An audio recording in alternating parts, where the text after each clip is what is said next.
Merhaba arkadaşlar, bugün yeni bir bilgi videosuyla beraberiz. Bugün Bandicam'da nasıl sesli video çekilir bunu göstereceğim arkadaşlar.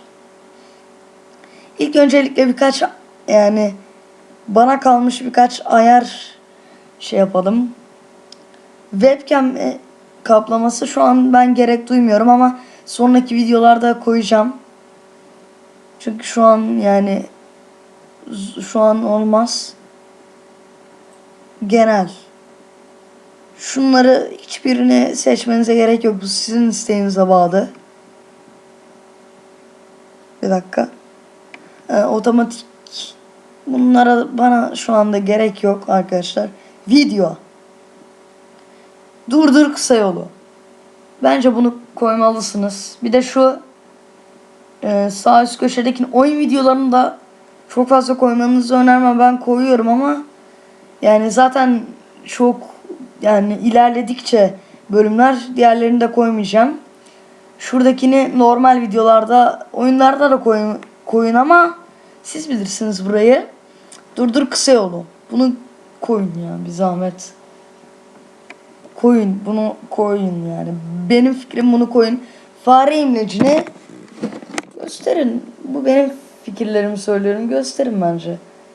Kısa yol buraları arkadaşlar, yüksek kalite, direkt bunu seçeceksiniz. JPG normal falan değil, JPG direkt yüksek kalite, bilgisayarınız yetiyorsa. Burada satın alma, kayıt olma falan filan diyor. Ve önemli olan yeri şimdi geçiyorum. Önemli olan yere. Gelişmişe giriyorsunuz arkadaşlar. Her şey geçiyorsunuz. Video kayıt ayarları.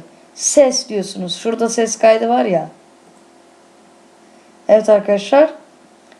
Şuradaki ses kaydını kıstığınız an gidecek. Ses gidecek. Ben az önce bir kapadım yanlışlıkla. Kapadım, açtım. Kayıt sırasında ses kaydı yap. Bunu da etkinleştiriyorsunuz. Şunu özellikle söylüyorum, şöyle bende olmuyor değildi yani demeyin. Şurada sese giriyorsunuz. Gidip de logoda kalırsanız bende niye logo? Yani böyle demeyin. Direkt seste var. Ve şunu mikrofon Realtek High Definition Audio. Bunu seçeceksiniz. Tam olarak okuyamadım. Efektler falan. Fare efekti. Yani bu sizin kararınız. Sesi söylüyorum. Seste arkadaşlar. Ses kaydını dediğim gibi etkinleştireceksiniz. Bu yani çarpıya sizde değil falan. Hani ben de zaten video izleyerek öğrendim bunu. Kendim bulmamıştım. Kendim de araştırıyordum. Sessiz video çekiyordum. Ben de anlamıyordum. Herhalde ses vardır diye arkadan başka sesler de geliyordu çünkü. Korkudan atmıyordum falan YouTube'a. Zaten atmadım. Onlar da silindi. Silmiştim. İşte sonradan şurası arkadaşlar. Tekrar göstereyim. Ses kaydı, kayıt sırasında ses kaydı falan filan. Birinci aygıt. Bunu seçmeniz gerekiyor. Yani tabi illaki diyeceksiniz hoparlör, kulaklık. İllaki hoparlörle kulaklık bir şeyler konuşmanız gerekiyor. Onları boş verin. Mikrofon her türlü. Devre dışı önerilen aynı. Bunu da ikinci yaparsanız bismillah. Evet arkadaşlar.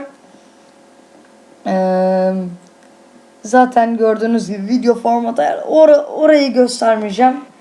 Zaten ben de oranın videolarını izlemedim, hiç bilmiyorum. Şunları önermem, hiçbirini yapmayı. Tabii siz bilirsiniz ama bir şey etkilemiyor da yine de sıkıntı. Yok, şöyle kalsın. Bende zaten böyle videolar var. Görüntü arkadaşlar, şunu tekrar söylüyorum. JPG yüksek kalite yapın. Evet arkadaşlar, bu videoluk da bu kadar. Görüşmek üzere. Kendinize iyi bakın arkadaşlar.